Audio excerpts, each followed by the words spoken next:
beaucoup plus digne, plus valeureux, plus important que le dossier d'un Sénégalais lambda qui est confronté également à la même justice et qui vit la même chose et qui est géré de la même manière. Justement, quelle est la situation dont vous faites allusion, parlant un peu de l'importance de ces autres aspects dominés par le pénal? Vous savez combien de magistrats nous sommes au Sénégal à l'heure où nous parlons? 546 magistrats. Pour tout le Sénégal, 18 millions d'habitants. Faites le ratio. Parce qu'on va aller à un ratio insupportable. 448 hommes et 100 femmes. 47 à la Cour suprême. 31 à l'administration centrale du ministère de la Justice. Au niveau des cours de tribunaux, vous savez combien officient effectivement? 425 magistrats. 40 sont en détachement. Disponibilité, on en a 3.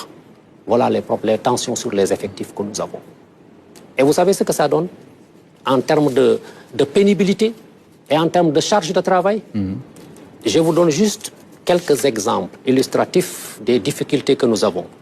Parcourons rapidement la réalité à Kaolack en matière d'instruction. C'est une matière pénale. À Kaolack, depuis 1 an, un seul cabinet fonctionne et le juge d'instruction assure 2 cabinets. Il les cumule pour un volume de travail de 750 dossiers à l'heure où nous parlons. Voilà la réalité à Kaolack. À Ziguinchor, nous avons un seul cabinet avec donc un seul juge qui gère actuellement 250 dossiers. C'est du pénal. Alors, quand vous prenez Dakar, parce que c'est à Dakar que le problème se passe, la plupart du temps, prenez à Dakar juge du pôle judiciaire financier, il n'y en a que 6. Pour tout le bruit que cela fait, il n'y en a que 6. Cabinet d'instruction, il n'y en a que 8.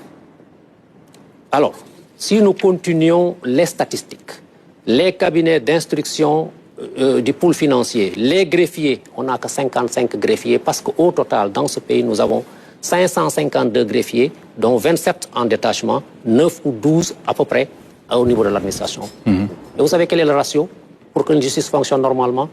2 greffiers par juge. OK. Vous savez qu'on est loin de ce ratio-là. Oui. Bien.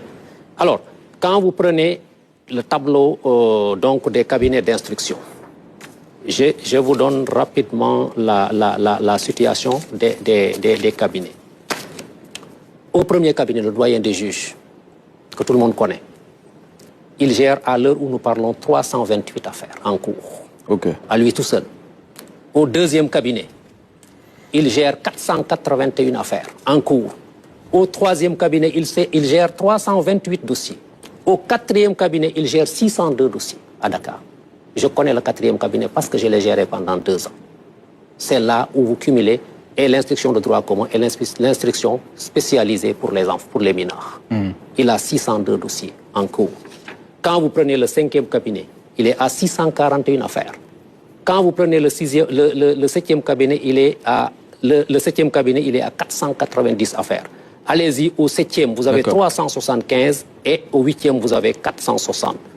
Vous savez, si je m'amuse à tout cela pour dire que vous êtes submergé, il y a un sous-effectif Quand nous sommes confrontés à cette tension et à ce volume de travail, vous savez quel est le principe qui est violé? Le principe de célérité.